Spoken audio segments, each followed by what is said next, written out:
those who don't know already, there's been a 6 magnitude earthquake in Northern California in the San Francisco area, and here's a news article about it.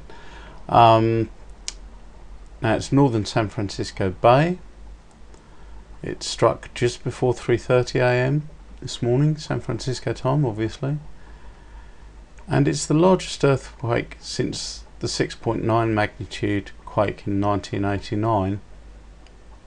It set off car alarms. There's widespread power outages.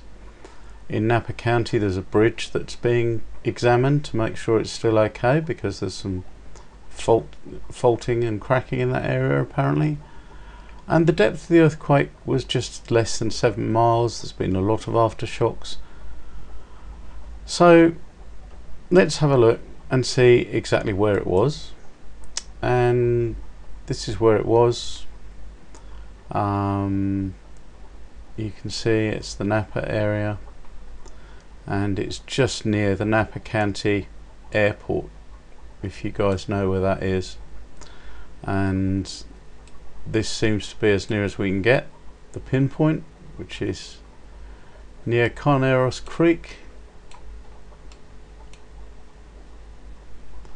38 12 50.4 north, 122 19 08.4 west, and in the middle of some fields.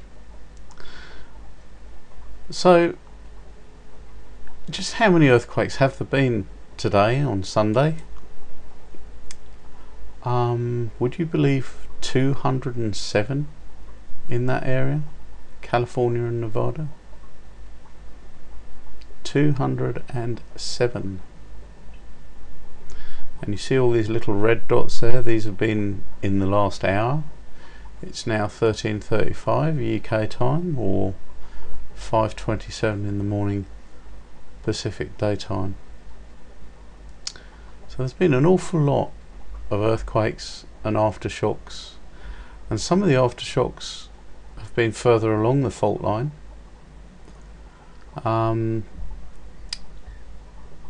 Now there's some conclusions we can draw from both the depth, because it was very shallow. You're looking at a 7-mile deep earthquake. That's not terrific.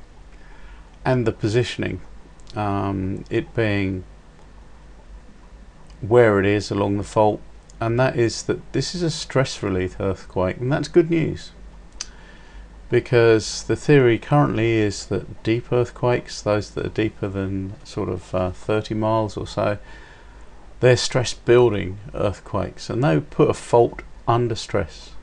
This is a stress relief earthquake, and what this means is it's unlikely that there's going to be a large earthquake very soon in this area, because that stress that might have caused a much bigger earthquake has been relieved by this smaller one.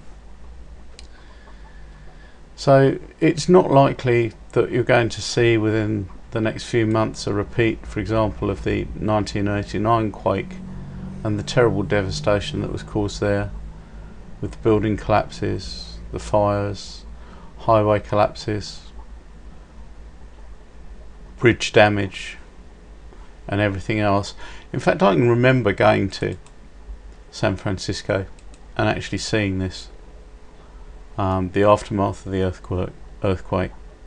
I was over there for work purposes, and I saw it before most of the cleanup began. I saw images like this, and it was in fact terrible. I'd never seen anything like it before, never seen anything like it since. But as you see, this is the fault area. This is the whole fault area, and the highest concentration of stresses. Wow.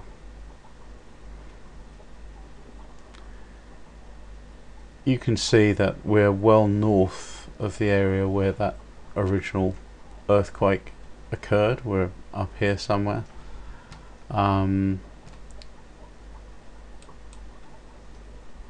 And this earthquake, if it had occurred within San Francisco, yeah, sure, it would have created some damage, but nothing like the 6.9. Remember that each one is a doubling, so that 6.9 earthquake would have been nearly twice as destructive as the one that has just occurred.